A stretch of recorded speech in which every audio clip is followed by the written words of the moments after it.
Well, what's going on, everybody? How are you guys doing today? We are talking about making our guitar sound big, bad, scary, bumping. How do we do all that without, buying a bunch of stuff? I mean, these are just techniques more than anything to make our guitars sound big. And there's a lot you can do with either recording techniques, just the way you're actually playing the notes, the way you're kind of organizing your notes, chords and stuff like that. So lots and lots of ways to do that. I've got 5 different examples. You can also find lesson packs on my website about guitar techniques and all kinds of good stuff like that. But we're going to go ahead and cut the chit chat and get to the clickety clack of the pick on. Okay.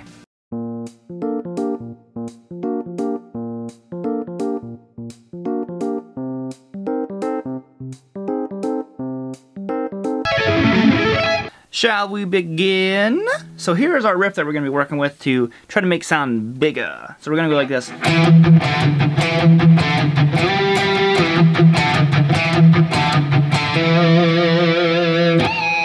So to me, I dig the sound of it. It's nothing too special, but it's like for tip 1, we're going to harmonize our guitar with ourself in thirds. So listen to it once, and then I'm going to play it harmonized, and then I'm going to explain what's happening. So.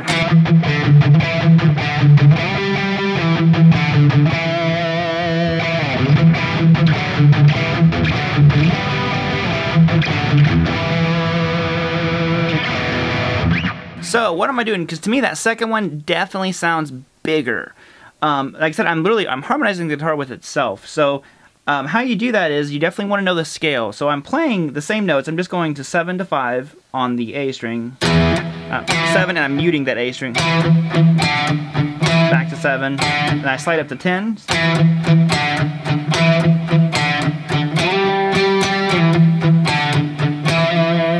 So, like I said, not a difficult riff, but sometimes you just want something to not be difficult, but just sound bigger. So what I'm doing is I'm going like this.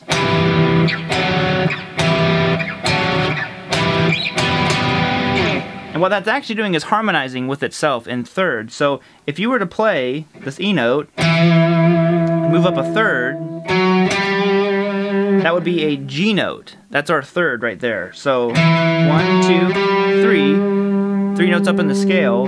And what I'm doing is I'm playing that same note down here. So obviously that's on the same string. So we can't do that. We can't play 2 notes on the same string and have them both sound out at the same time. So what I'm doing is I'm getting that G note, that'd be up here, right here, 5th fret on the D string. So I'm holding down 7 on the A and 5th fret on the D, and I play those together. You can hear they're kind of harmonizing. My guitar might be a little bit out of tune.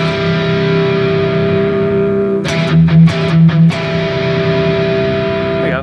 And that's how you can get a lot of those, like Metallica does this a lot, which, I mean, obviously they have 2 guitars, so they can harmonize on their own, which we'll talk about that a little bit later.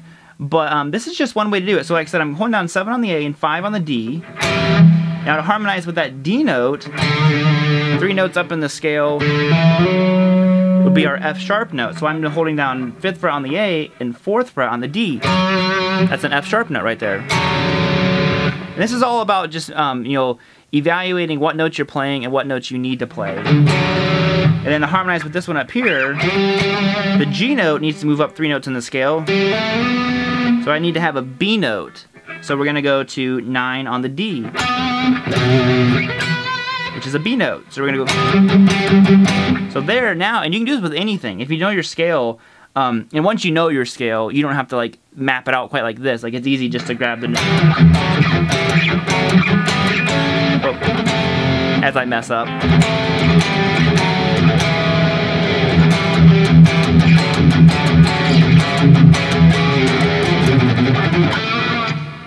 There's tip number 1. So tip number 2, super power chords. What do I mean by that? So if we were to play that same riff in power chords, it's going to already make it sound bigger, but that's kind of like the normal way of doing it. Now what we could do is what I call super power chords, is when you play your normal power chord, if we just go like an E5, so 7 on the A, 9 on the D, and 9 on the G, that's a normal power chord. Roots on the top. Now what you can actually do is if you bar your pointer finger on 7 on the low E string and 7 on the A, oh baby, listen how much like thicker that chord sounds, because what we're doing is we're adding our 5th to the bass. So it's the same note we're already using, right here, that B note, and you're just adding it to the low E string. So you can do that and it's still gonna be an E5. That's not much bigger that sounds. Normal E5, adding your fifth to the bass.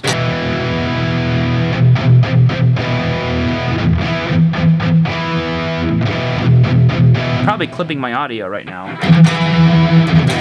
So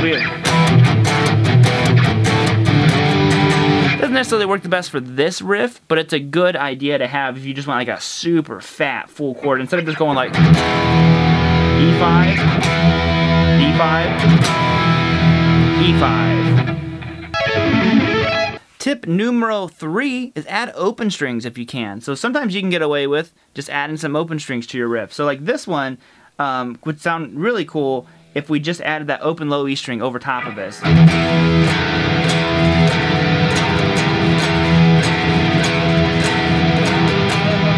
It's all about trying to fill the chord out, and if you're trying to make your guitar sound bigger, it's kind of like, you know, to me, like a game of low end. You want to fill out the chord a lot more.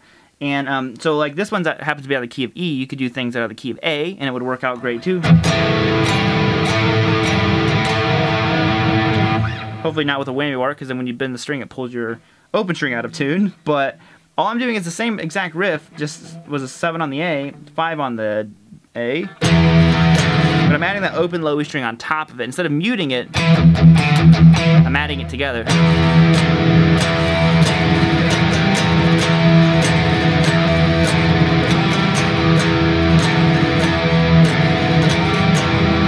And I guess a little bonus one I'll add to this with a riff like that is you can get away with doing...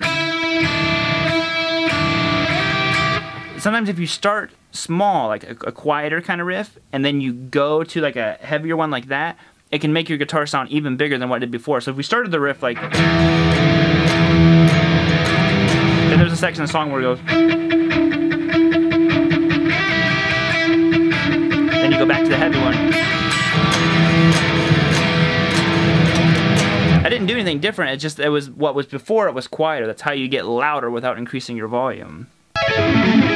Alright, so now we talked about harmonizing with ourself. Now we're going to harmonize with 2 guitars, and this can really fatten up your sound because, for one, when you're recording 2 guitars, you can pan them more, and it's going to give you more space instead of it all just coming straight down the middle at you. So I'm going to go ahead and play a line by itself, and then I'll play it again, and I'll harmonize it, and then you'll be able to see exactly what I mean by making it sound bigger by adding that harmony guitar to it. It's different than like double tracking, because now we're actually harmonizing a whole nother sequence to it.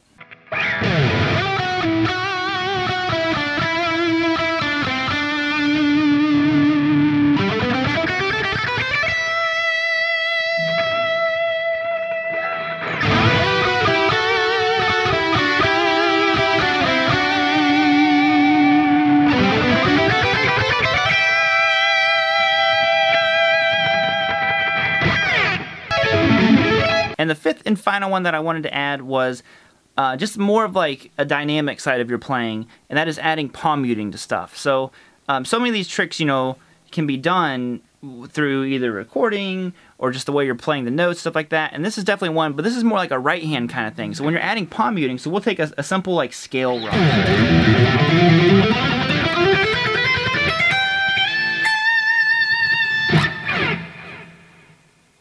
So that was unpalm muted. Now let's palm mute that lick and kind of hear how it sounds. It tightens it up a lot and adds some of that low end.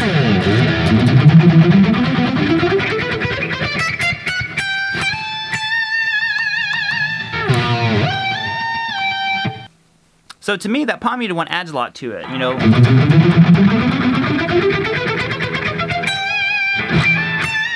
And what I'm playing here is like just an A minor scale, so I'm going 5, 7, 8 on the low E and A. And I'm going to stay on that A string and go 7, 8, 10 on the D, 7, 9, 10 on the D.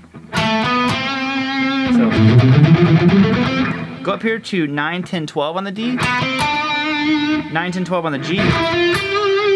So you can go 8, 10, 12 on the B, 10, 12, 13 on the B.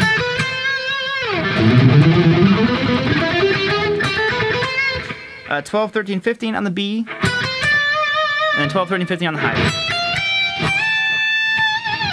And there you have it. And I don't know if that's exactly what I played the first time or not. I'm just showing you an A minor run.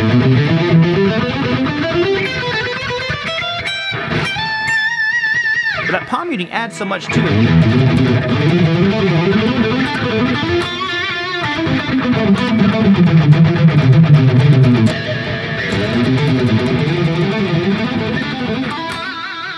Alright guys, thank you all so much for tuning in. Hope you enjoyed that lesson. Hope you got something out of it.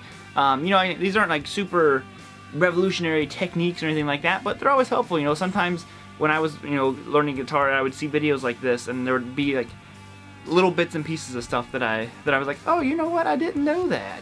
So hopefully you dug it. Like I said, get the tabs, all that stuff on my website. There should be videos probably popping up over here somewhere. Maybe there's probably one on my face right now. I don't know. I don't plan out the ending of my videos very well. Just gonna be honest with you. So until next time, peace out guys, keep on rocking, and I'll see you later.